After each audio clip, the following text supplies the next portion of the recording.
ஹாலிடேஸ்னாலே அது நம்ம ஜிடி ஹாலிடேஸ் தான். GT holidays, South India's #1 travel brand. You know you are special when you're with GT Holidays. தமிழ்நாட்டில் கடந்த 3 நாட்களில் மழைநீரில் மின்கசிவு ஏற்பட்டும் அடுத்தடுத்து 3 பேர் உயிரிழந்த சம்பவம் பெரும் அதிர்வலையை ஏற்படுத்தியுள்ளது.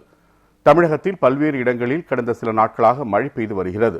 இதனால் சாலைகளில் ஆங்காங்கே தண்ணீர் தேங்கி மக்கள் கடும் சிரமத்தை சந்தித்து வருகின்றனர்.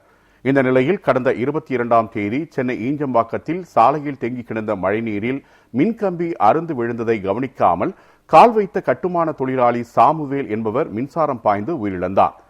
அதேபோல் ஆகஸ்ட் 23ஆம் தேதி சென்னை கண்ணகி நகரில் பணிக்கு சென்ற தூய்மை பணியாளர் வரலட்சுமி பாதாள சாக்கடை பணிக்காக தோண்டப்பட்ட பள்ளத்தில் தேங்கிய மழைநீரில் மின்கசிவு ஏற்பட்டு உயிரிழந்தது பெரும் சோகத்தை ஏற்படுத்தியது. இதையடுத்து 24ஆம் தேதி புதுக்கோட்டையில் இரும்பு வேலியில் மின்கசிவு ஏற்பட்டு அருகே இருந்த சிறுவன் உயிரிழந்துள்ளார். அடுத்தடுத்து 3 நாட்களில் 3 மின்கசிவு மரணங்கள் நிகழ்ந்திருப்பது பொதுமக்களை வீட்டை விட்டு வெளியே வரவே அச்சப்பட வைத்துள்ளது. இந்த நிலையை மாற்ற அரசு என்ன நடவடிக்கை எடுத்தது என்றும் பொதுமக்கள் கேள்வி எழுப்பியுள்ளனர்.